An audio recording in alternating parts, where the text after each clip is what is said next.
Here's the real thing. And since you're all sitting, thank you so much. Merci beaucoup pour être assis. Ladies and gentlemen. Thank you very much. Please take your seats. We'll have our guest, special guest, join us. Merci beaucoup une autre fois. Thanks again.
Do I sit?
Mr. President, Dr. Biden, welcome to Canada in the House of Commons.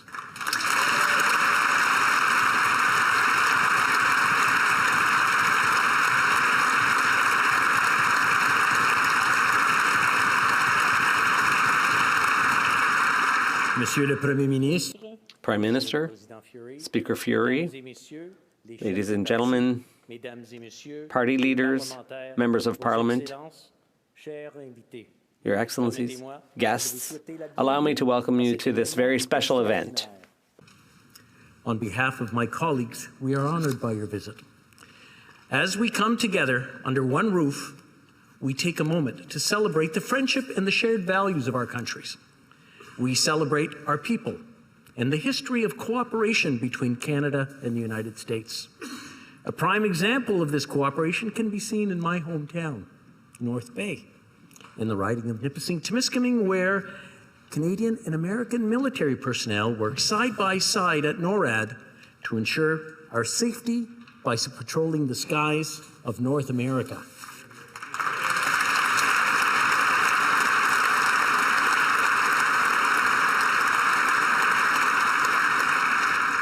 NORAD is proof that when Canadians and Americans venture to undertake a mission together, we accomplish great things, but more importantly, our great friendship grows. This visit reminds us all that we must never take our friendship, this cooperation, these shared values for granted. I would now like to invite the Right Honourable Prime Minister to say a few words. Prime Minister.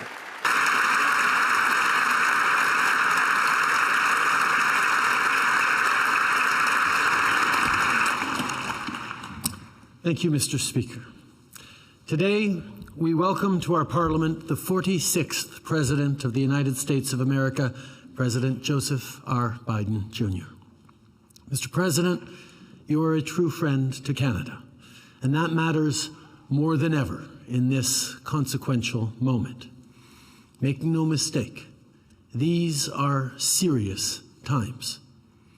When the consequences of a warming planet are intersecting with the aftermath of a global pandemic, when an unjustifiable war in Europe has shocked the conscience of the world and exposed the vulnerability of energy markets and supply chains, when families are facing the pressures of inflation and struggling with affordability, when citizens around the world feel anxious about their future and their kids' futures. Mr. President, as it should be, our two nations stand united in this moment, finding solutions side by side. On va continuer. We will continue to work together to create jobs and to build economies and societies that are healthier and more sustainable. The economy, the environment, and security are interwoven, and that has never been more clear. It has never been more clear that everything is interwoven. Economic policy is climate policy, is security policy. People need us to think strategically and act with urgency, and that is exactly what brings us together today. Mr. President, throughout our history, Canada and the United States, as friends and allies, have faced many challenges together. Pandemics, recessions, wars. Here in this House in September 1939, members of Parliament debated going to war.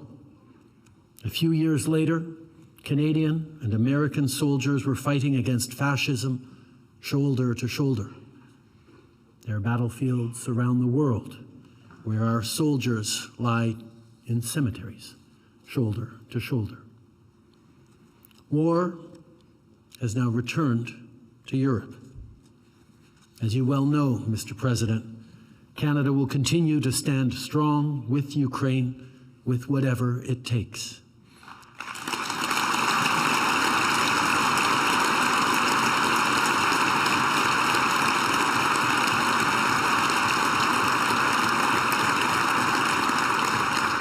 Together, both of us are partners that Ukraine and the world can count on.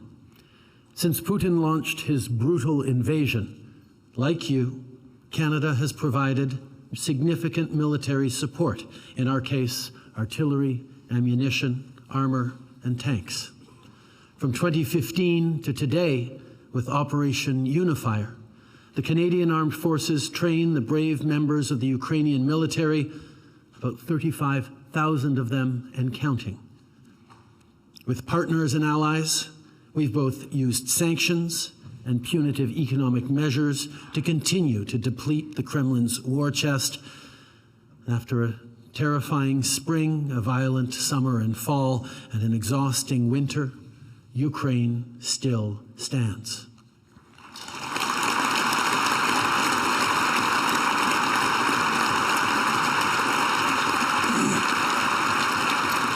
Il y a un an, notre ami, 1 year ago, our friend President Zelensky addressed this chamber to thank us for having supported him from the beginning.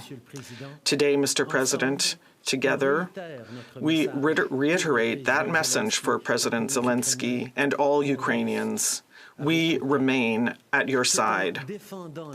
It is by defending democracy and the rules-based international order that we will ensure the safety and security of Canadians and Americans. Vladimir Putin has underestimated the resolve of Europe and NATO allies. He has underestimated the strength and the courage of Ukrainians and their will to defend their language, their culture, and their homeland. Mr. President, today I want to introduce you to Natalia, who I met just last week. Natalia arrived in Canada from Ukraine more than 10 years ago. Give us a wave, Natalia.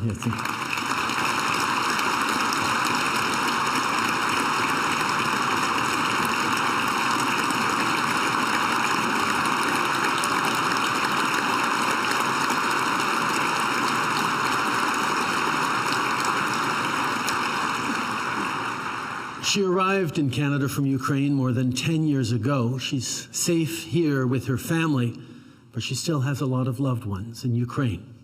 Every time she hangs up after speaking with a cousin or a friend, she feels a twinge in her heart, wondering if this conversation might be their last. Mr. President, we cannot and will not let Natalia's loved ones down. The Ukrainian people are counting on us. We must stand shoulder to shoulder with Ukraine with as much as it takes, as long as it takes.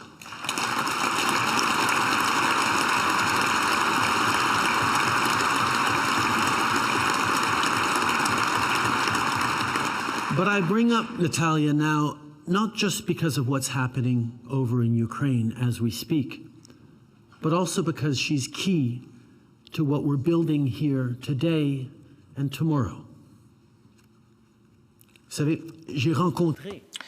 You know, I met Natalia in Nova Scotia last week. She currently lives near Bridgewater, which is a small town of some 9,000 people.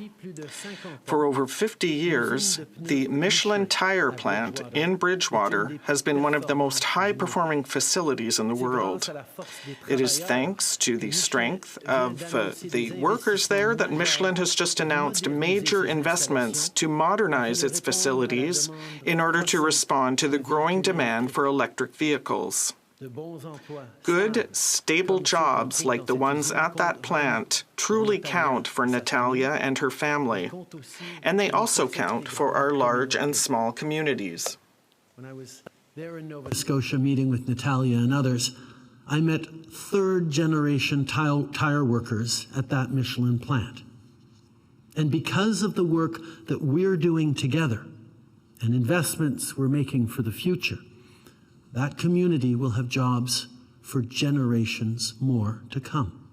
And that doesn't just impact them in Bridgewater. It means there will continue to be vans delivering food to grocery stores in California and trucks delivering medical supplies to hospitals in Pennsylvania that roll on tires made in Nova Scotia, as it should be.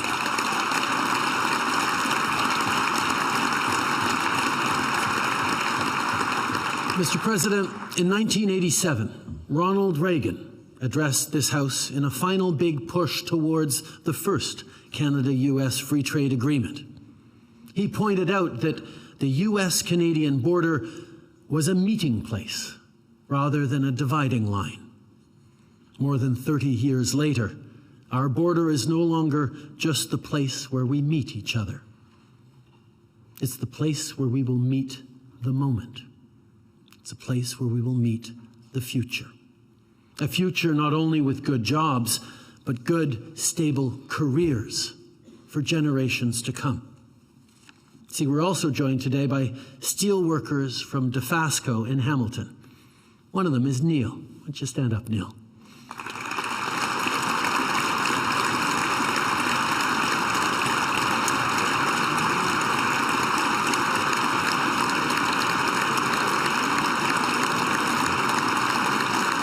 You see, Neil's mother worked at Dofasco in the 70s. His father worked in the finishing steel area for 37 years.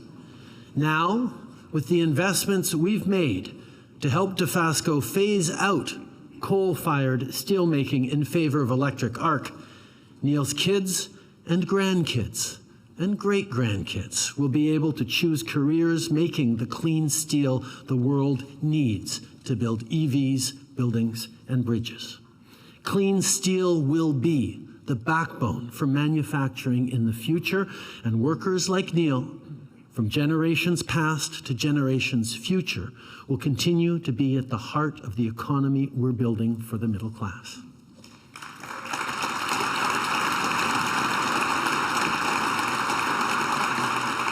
See, economic policy is climate policy, is security policy.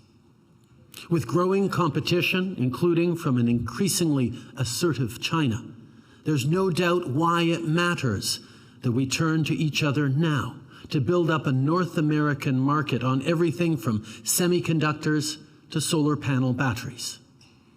Mr. President, with the Inflation Reduction Act, you're creating the jobs of today and tomorrow for the middle class in America. And this also means more clients for Canadian critical minerals processors, for our clean energy innovators, for our integrated auto workers, for our farmers, growers, and producers, and so many others.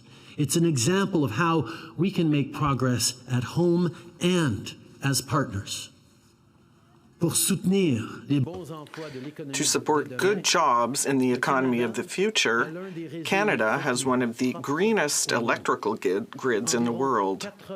Some 83% of our electricity is already carbon neutral, and we are on target to achieve 100% clean energy by 2035. To do so, we are working with local communities, including projects led by Indigenous communities across the country, whether it be for solar panels or wind turbines. And all of our clean electricity exports go to the United States. Worldwide, we must all accelerate our transition to renewable energy. This week, the UN Intergovernmental Panel on Climate Change published a new report showing that our planet will achieve a critical threshold in terms of climate change over the coming decade. That means more heat waves, more drought, more floods, and more endangered species. When I think of the families I met on the Atlantic coast last fall who saw their houses being torn to pieces by Hurricane Fiona. When I think of the people of Lytton, BC, whose town burned because of a wildfire during a record-breaking heat wave.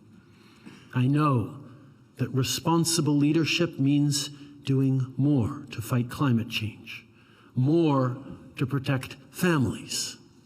Climate policy is economic policy, is security policy. As leaders, our people's security is our top priority. Not only do we have to keep up the good work, we have to do more and faster. And I know you agree, Mr. President. I remember our discussion in 2016 on climate change when you were here in Canada as Vice President.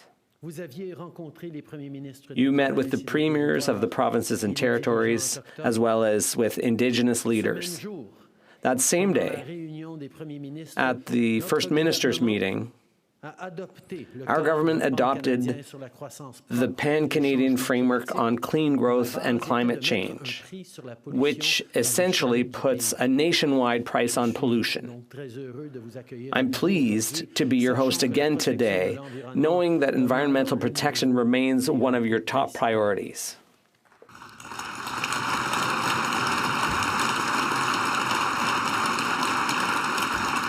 Mr. President, what makes this such a moment of consequence is that our world, our way of living, is facing multiple threats at the same time. That's why security policy is climate policy, is economic policy. Because climate change, inflation, war, energy shortages, but also foreign interference, misinformation and disinformation, and constant attacks on our values and institutions all compound. Democracies like ours, just like democracies around the world, didn't happen by accident and won't continue without effort. On doit être là, l'un pour l'autre. We have to stick together. We have to continue to face down authoritarian threats, both at home and abroad. We have to continue to defend what is right. This is not the time to compromise on our values. A moment to compromise on our values. This is a moment to double down on them. We must continue to show resilience, perseverance, and strength. Resilience, perseverance, and strength. These are words that perfectly describe two men who are here with us today, Michael Kovrig and Michael Spavor.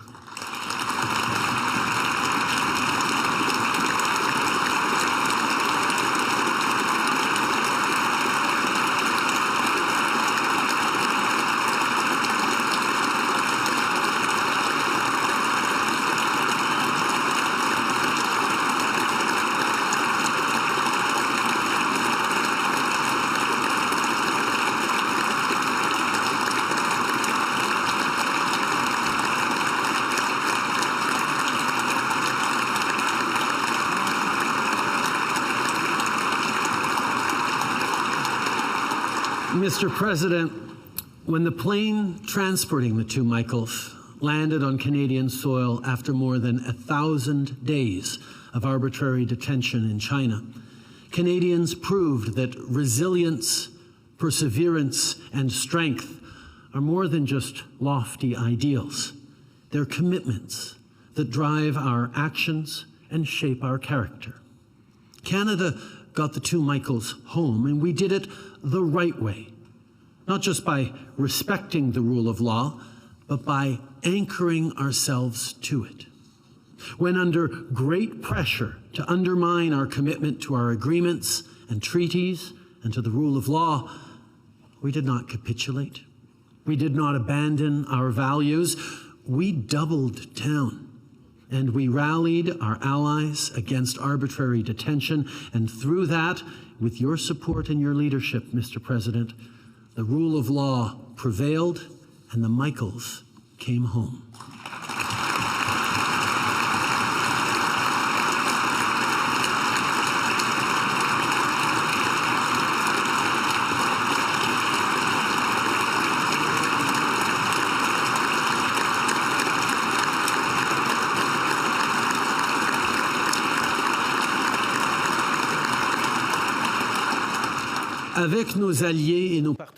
Together with our allies and partners, Canadians and Americans have to remain a source of inspiration to the rest of the world.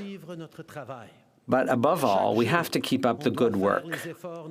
Every day, we have to do what needs to be done to build a better future for people like Neil and Natalia, their kids and grandkids. And we will meet this moment. Mr. President, in your most recent powerful State of the Union, you encouraged the American people to stay optimistic, hopeful, and forward-looking. Well, this is a vision that Canadians share too. So let's keep working hard, and together, let's continue to build a better future for our people. Welcome to Canada, my friend. Ladies and gentlemen, the President of the United States of America, Joe Biden.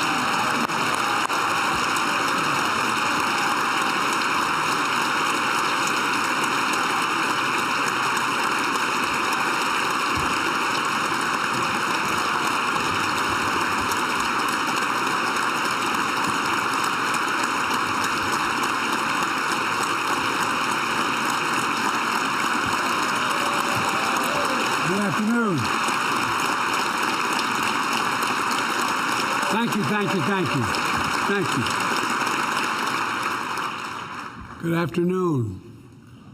Bonjour, Canada. Good afternoon, Canada.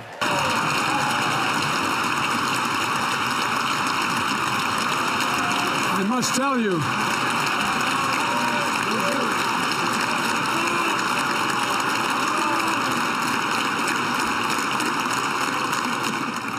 I took 4 years of French in school. First time I attempted to make a speech in French, I was laughed at. So that's as good as I can get right now. But seriously, thank you very, very much. Speaker of the House of Commons, Speaker of the Senate, members of the Parliament, thank you for the very kind welcome for my wife and I. Prime Minister Trudeau, you were my first meeting with a foreign leader just 1 month after my presidency during the hardest days of COVID-19. We had to make a visit virtual, but since then, we've been all over the world taking on some of the toughest issues our nations have faced in a very long time. I want to thank you for your partnership and for your personal friendship. I thank you very much.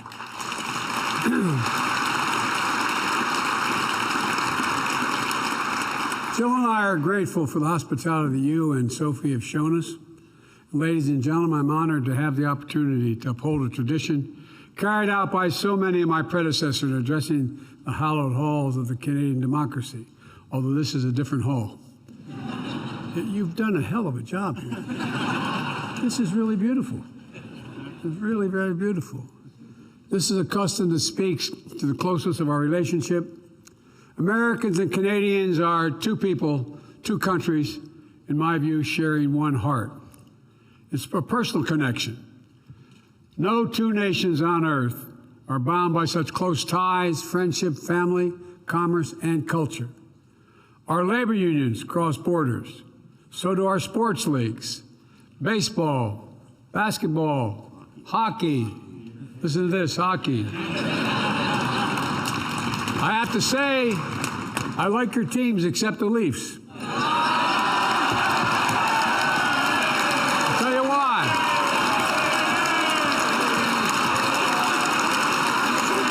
I'll tell you why. I'll tell you why. They beat the Flyers back in January. That's why.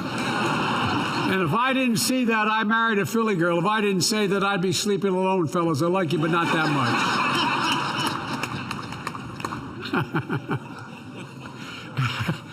much. It can be easy to take a partnership between Canada and the United States as a given. But when you stop and think about it, it's really a wonder. 5,552-mile-long border, more than 8,800 kilometers, defined by peaceful commerce, trading relationships that measure more than $2.5 billion a day. Every day, hundreds of thousands of people cross the borders going in north and south to work or just to visit, knowing they'll find a warm welcome on the other side of the border. Americans love Canadians, and that's not hyperbole. It's a data-driven fact. Earlier this week, the Gallup poll did a new poll showing American opinions on different countries in the world. This is a fact. Canada ranked at the very top. 88% favorable rating among Americans.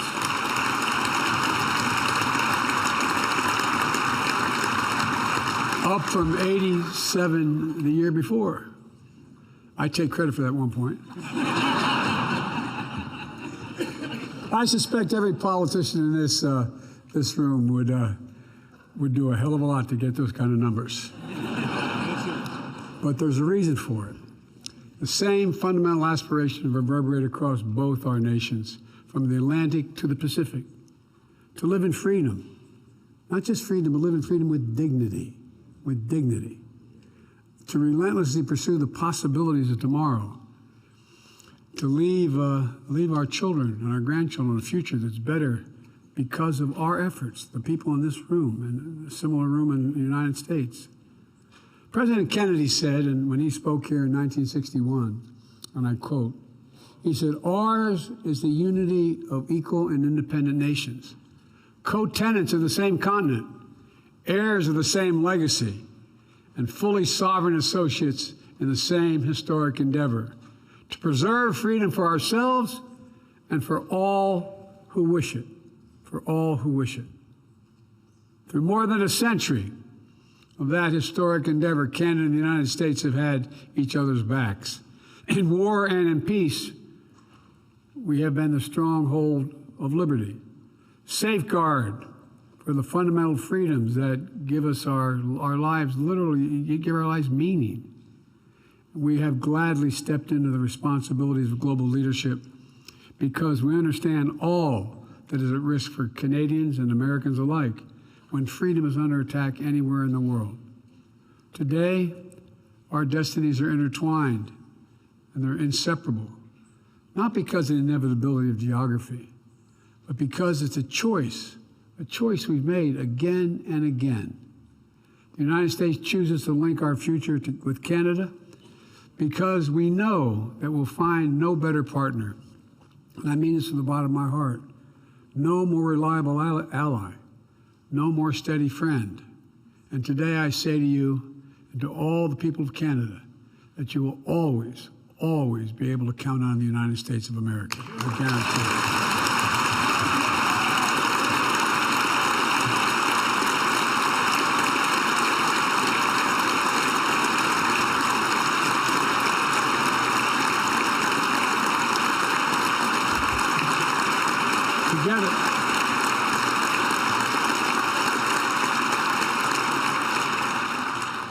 Together, we have built a partnership that is an incredible advantage to both our nations.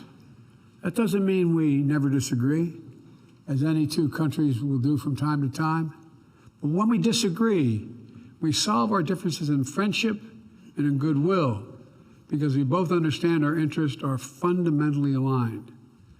As we stand at this inflection point in history, I had a professor who once explained an inflection point as you're going down the highway at 60 miles an hour and you rapidly turn in one direction 5 degrees. You never get back on the same path again. But you're on a different course where the decisions we make in the coming years will determine the course of our world for decades to come. It happens every 5 or 6 generations, but we're at that point. Nothing gives me greater confidence in the future than knowing Canada and the United States stand together still. Today, I'd like to speak a little bit about the future, if I may. A future that's ours to seize.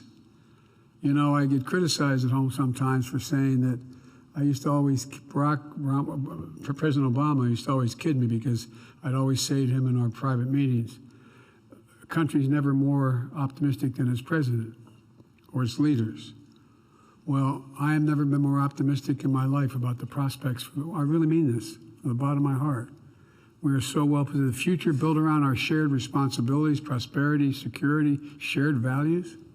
First, it's a future built on shared prosperity, where Canada and the United States continue to anchor the most competitive, prosperous, and resilient economic region in the world. That's a fact. That's just a fact.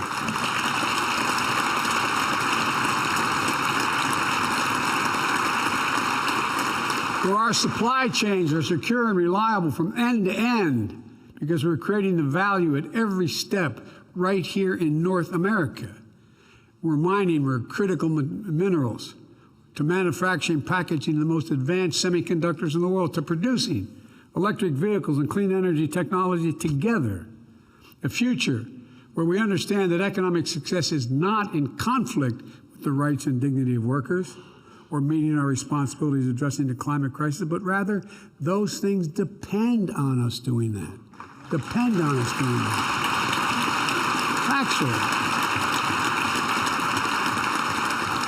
Since becoming president, I've been laser focused on rebuilding the U.S. economy from the bottom up and the middle out. Not a whole lot trickled down from the top down on my dad's kitchen table. And by the way, when the middle class does well, the wealthy do very well. No one gets hurt.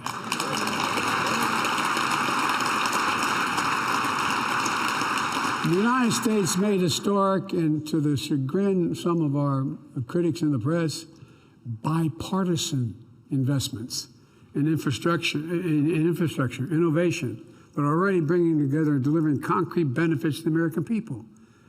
And we, as we implement these legislative achievements, there are enormous opportunities for Canada and the United States to work even closer together to create good paying jobs in both our countries.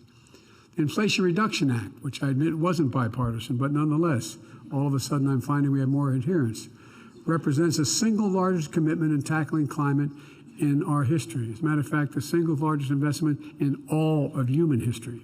And it's going to spur clean energy investments all over the world. And explicitly includes tax credits for electric vehicles assembled in Canada, recognizing there's a simple reason.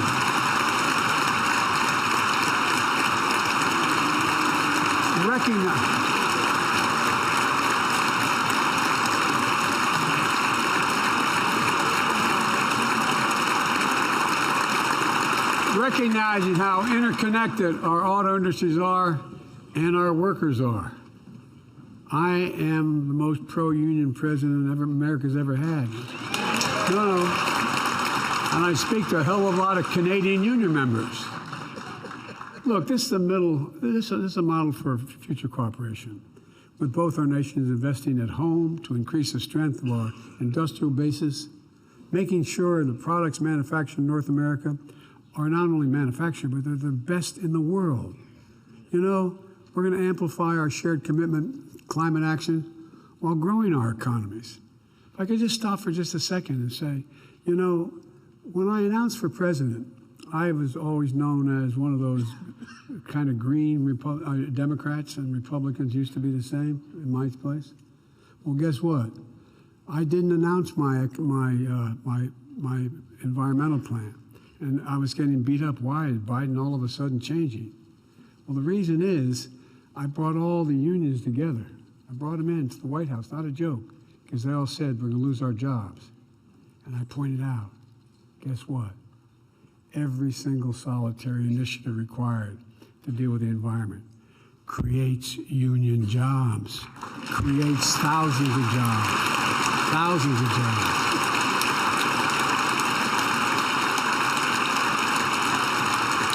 For example, I met with the IBEW and pointed out we're going to build 5,500 electric charging stations. Guess who builds them? Union workers. So look, we're coordinating the standard for new electric vehicles and charging stations, so Americans and Canadians can continue to easily cross the border without ever hitting a snag in their American or Canadian-built automobiles, zero-emission vehicles. Moreover, we're going to build batteries and technologies that go into those vehicles together. We've learned the hard way during the pandemic that when we rely on just-in-time supply chains, that circle the globe, there are significant vulnerabilities to disruptions and delays. And it drives up cost here at home, both Canada and the United States. But there's a better way. Our nations are blessed with incredible natural resources.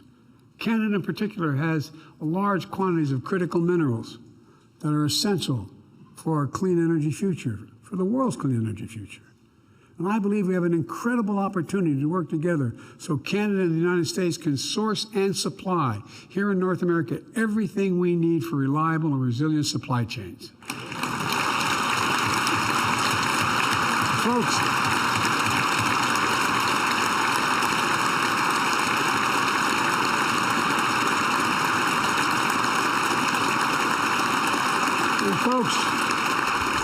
to help make our critical mineral supply chains the envy of the world, the United States is making funding available under the Defense Production Act to incentivize American and Canadian companies to responsibly mine and process critical minerals needed for electric vehicles and stationary storage batteries.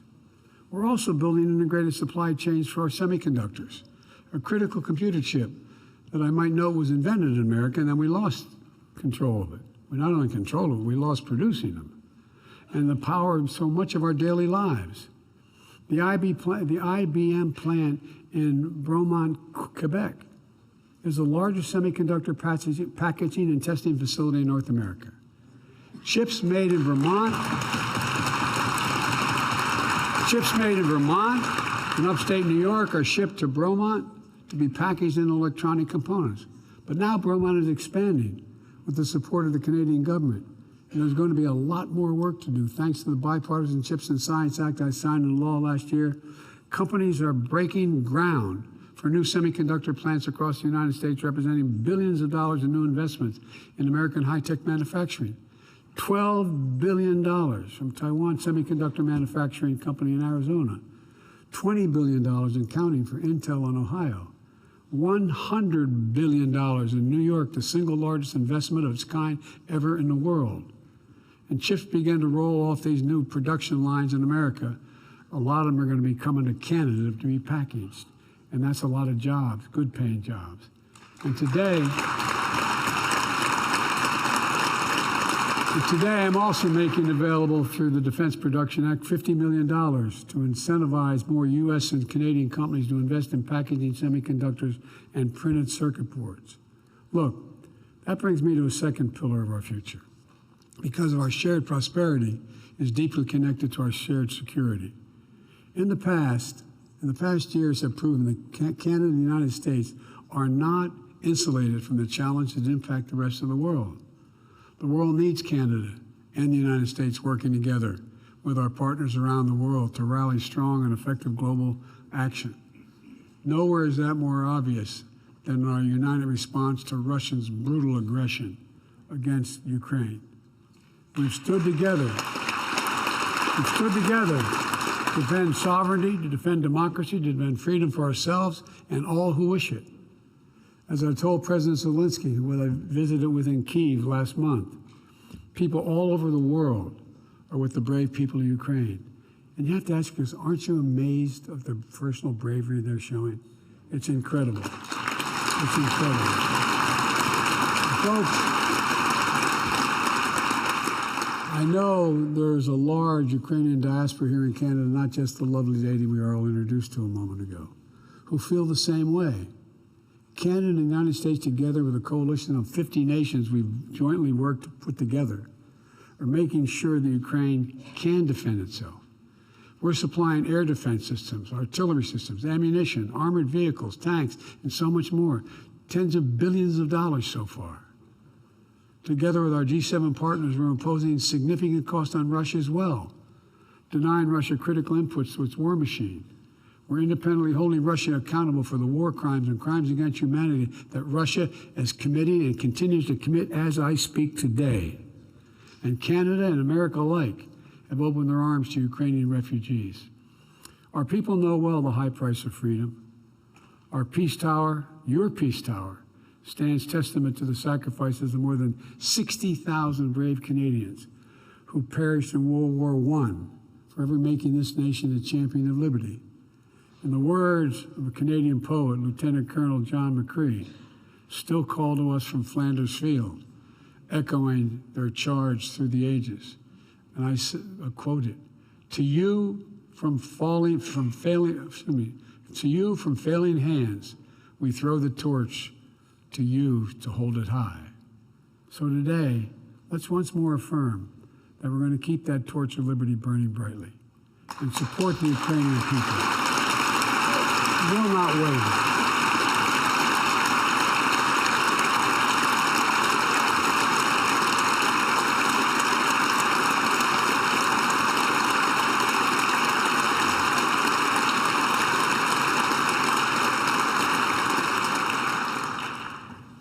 Putin was certain he would have been able to break NATO by now.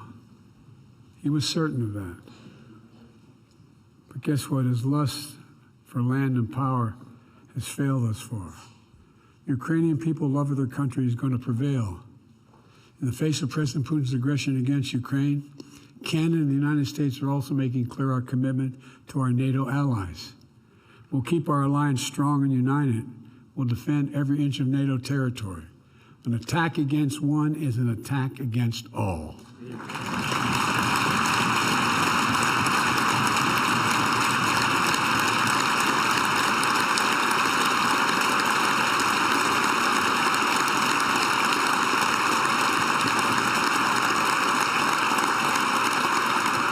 as we look forward to the 75th anniversary of NATO next year, Canada and the United States share a responsibility and a commitment to make sure NATO can deter any threat, defend against any aggression from anyone.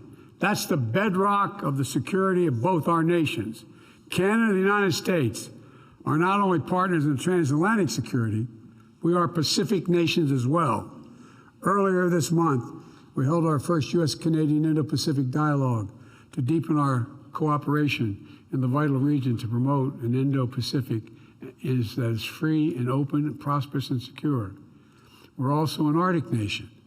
We both recognize the critical importance of this region to our collective security and the interest of other nations all of a sudden in the Arctic. We're working in close coordination to steward and protect the northernmost reaches of our world.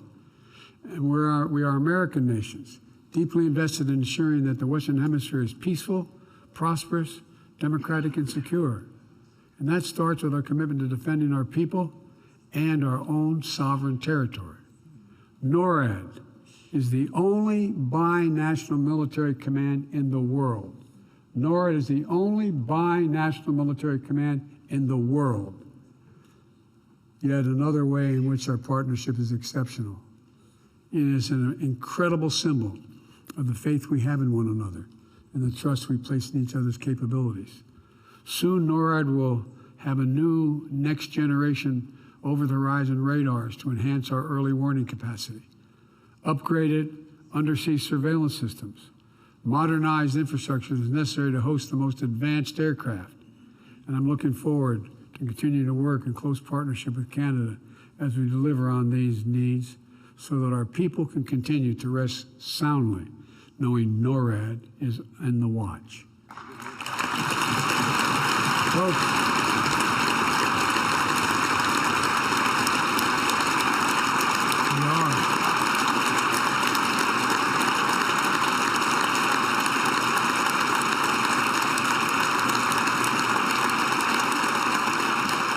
we're also coordinating closely to take on the human security challenges throughout the region. We're working in partnership with the people of Haiti to try to find ways to provide security, humanitarian assistance, and to help strengthen Haiti's stability. We're tackling the scourge of synthetic drugs that are devastating Canada and American communities, particularly our young people. Fentanyl is a killer. And almost everyone knows someone who has been affected by this, lost a child or lost a friend. Canada and the United States are working closely with our partner Mexico to attack this problem at every stage, from the precursor chemicals shipped from overseas, to the powders, to the pills, to the traffickers, moving into all of our countries. And we all know synthetic opioid epidemic has its roots around the globe, not just here. So today we're announcing a commitment to build a new global coalition of like-minded countries led by Canada and the United States to tackle this crisis. This is about public health. It's about public health.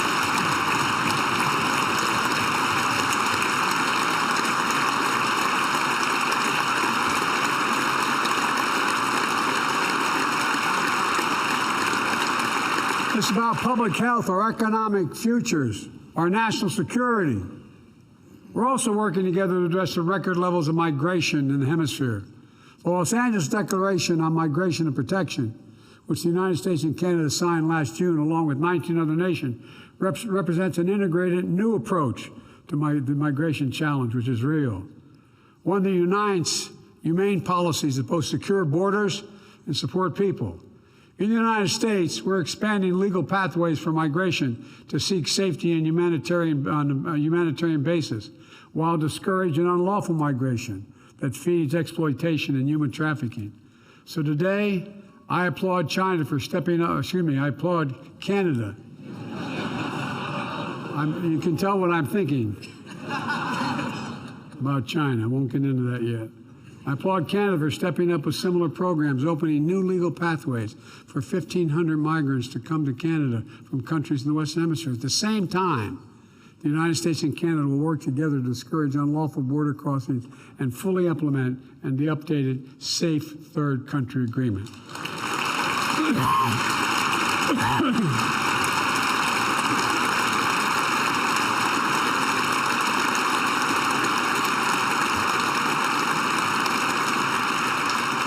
Finally, as we advance our shared prosperity and security, we must never lose sight of our shared values, because our values literally the linchpin holding everything else together.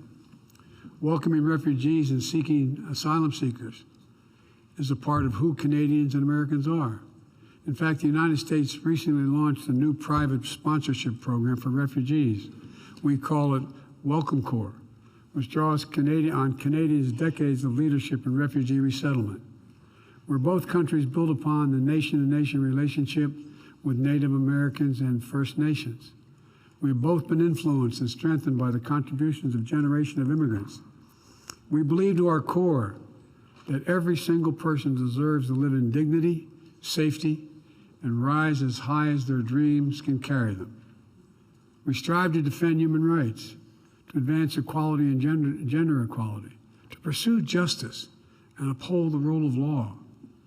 I want to note the outstanding work Canada has done to build a coalition of nearly 70 countries endorsing the Declaration Against Arbitrary Detention and State-to-State Relations.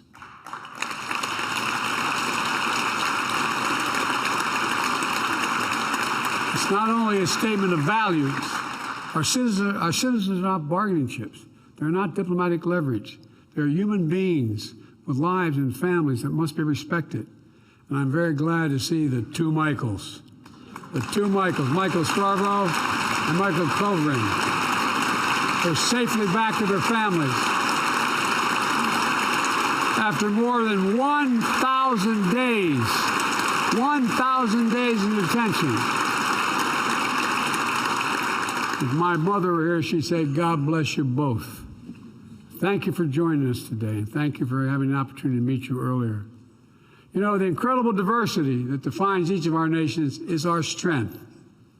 And the Prime Minister Trudeau and I know this is a belief that you and I share. We both build administrations that look like America and look like Canada.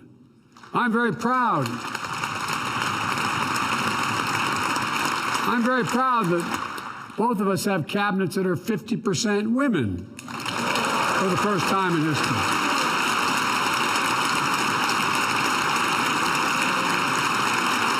Even if you don't agree, guys, I'd stand up.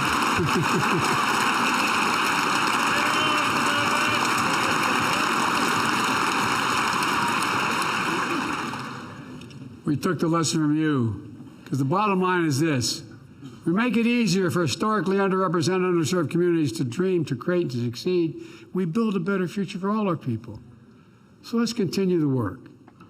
Where there are no barriers, things look better. Where there are barriers to equal opportunity, we got to tear them down. Where inequity stifles potential, where we unleash the full power of our people, where injustice holds sway, let's insist on justice being done. Those are the shared values that imbue all of our efforts, our very democracy, our vitality, and our vibrancy. You know, it's what seems that drives us all. Some places and some persons are kind of forgetting what the essence of democracy is.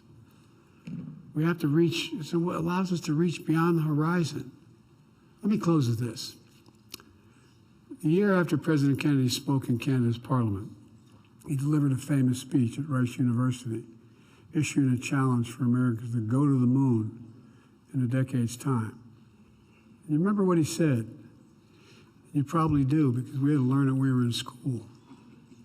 We choose to go to the moon in this decade and do other things not because it's easy, but because they are hard. Because that challenge is one that we are willing to accept, one that we're unwilling to postpone, and one which we will win. That speech tapped into something deep in America's character, something powerful, a belief that we can do big things.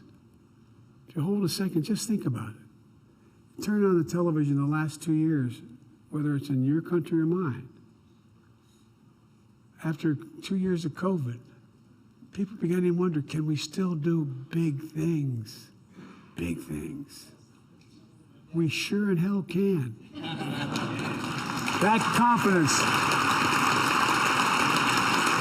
I I believe it with every fiber in my being. That confidence can make the most audacious dreams reality. In less than 7 years after Kennedy's speech, the entire world watched humanity lift its first footprints on those further shores. It inspired a generation and spurred much of the technology advancement we now enriches our daily lives. Today, our world once more stands at the cusp of breakthroughs and possibilities that have never before even been dreamt of. And Canada and the United States are leading and will continue to lead the way. In just a few days,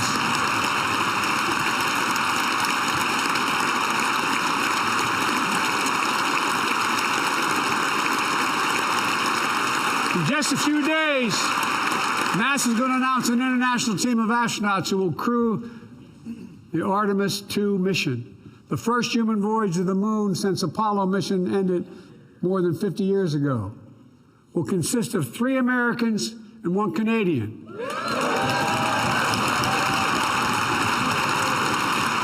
We choose to return to the moon together.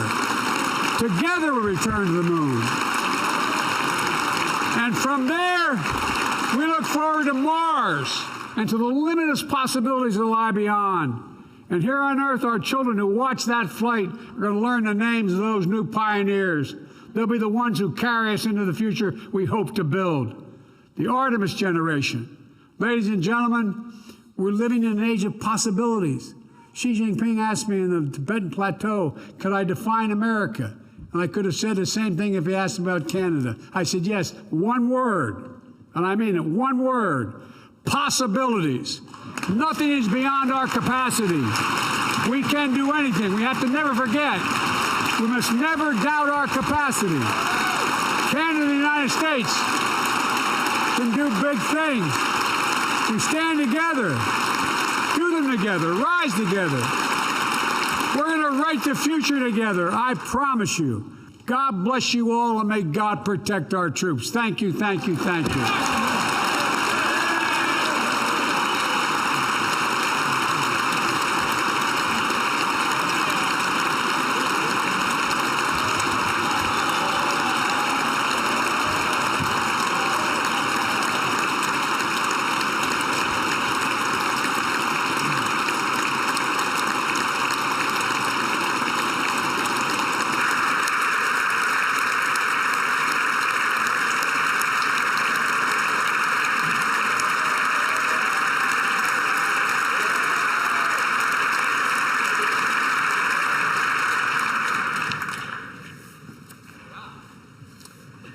Thank you, Mr. President. Now I invite the Honourable George Fury, Speaker of the Senate, to say a few words.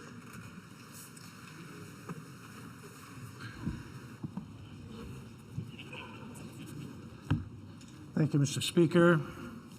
President Biden, Dr. Biden, Prime Minister Trudeau, Madame Gregoire Trudeau, distinguished guests, fellow parliamentarians.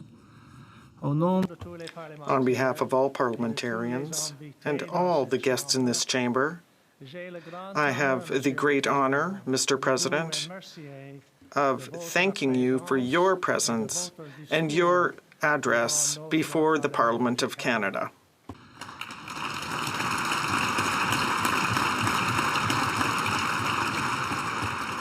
It is an honor to have you with us here in our Parliament. On behalf of all parliamentarians, and indeed on behalf of all Canadians, I would like to express our gratitude for the very powerful words you have shared with us here today. I say, Mr. President, with no small measure of confidence, that your words have touched Canadians everywhere. Your message of hope, unity, and partnership is one that reflects the shared values and ideals that unite us. In May of 1961, when former President Kennedy spoke to our joint session of Parliament, he said that geography made us neighbors, but history made us friends.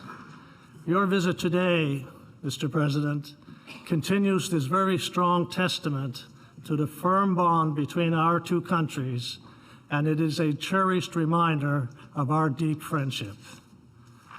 With the return of war in Europe, with the rising global assault on the very foundations of democracy, and with increased threats to the rules-based international order, we find ourselves living in a time of great strife, a time when the world looks to great leaders such as yourself, Mr. President, to restore calm, to strengthen the principles of democracy that unite us, and to ensure that the world is a better place for our children and our children's children. And I know I speak on behalf of all of us when I say that your call for renewed collaboration and cooperation on global security, on climate change, and on economic recovery will not go unheeded.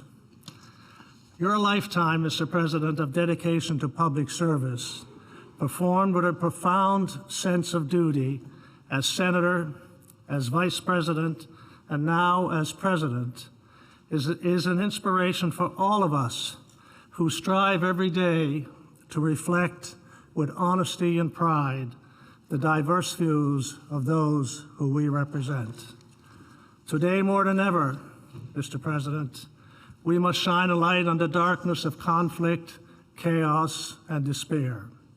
We must all, despite our differing views and despite our diverging ideologies, come together for the betterment of our people. I believe you expressed it best, Mr. President, when you wrote in your book, Promises to Keep, that if you do politics the right way, you can actually make people's lives better. To make people's lives better, Mr. President, is indeed a path that we must all follow in public life. And it is right and fitting that we take this journey together as Canada and the United States of America. For the great task before all of us is to make this world a more peaceful and a more prosperous place for everyone. Merci beaucoup, Monsieur le Président. Thank you, Mr. President. Thank you, Mr. President.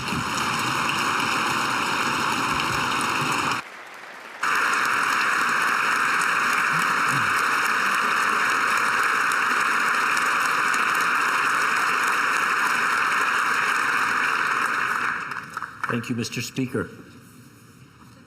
Mr. President, Dr. Biden, whether from the Oval Office, the Senate chamber, or from inside the classroom, you have given yourselves to public service, to bringing people together for common good, to lifting others up in shared sense of purpose. It has been said, Mr. President, that empathy is your biggest superpower. And what a superpower that is. Cela vous a permis d'aider les gens. You've used your superpower to help people set common goals and set aside their differences.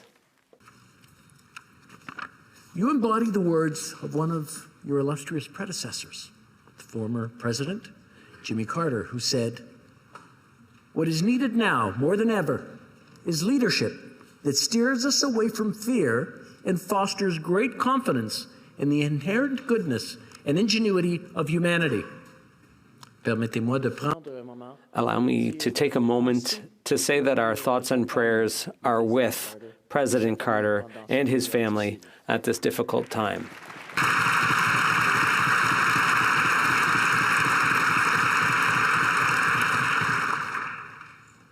I'll wait till the translation's done.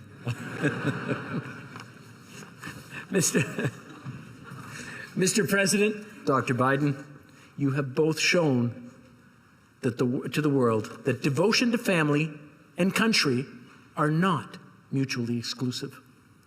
The events of your lives, some heartbreakingly tragic, stand testament to how a life of dedication to family nourishes and strengthens us so that we may better serve others. Indeed, Mr. President, you have shown through example and deed the transformative power of leadership from the heart. For this, we thank you very much. Merci d'être ici aujourd'hui. Thank you for being here today.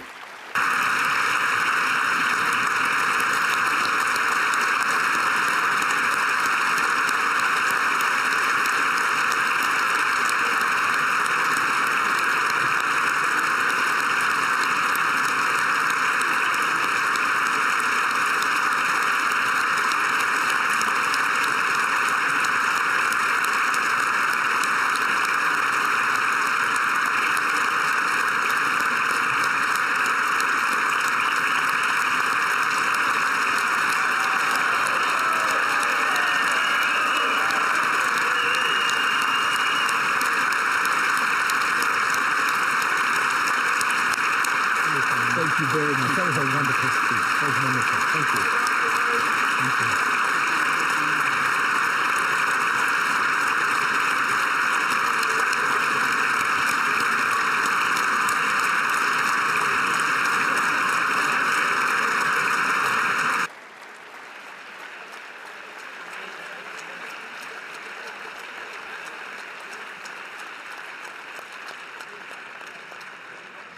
Now, you need to remember the skill testing question that I gave you before is to stay in your seats for about a couple of minutes, and I will give you the go when we can actually get into the hallways and get home. And I will make sure that you all stay safe. The honorable member for Nepean. But you can sort of mill about if you want to. You mill about if you want to, but just stay in the chamber for a few moments, please.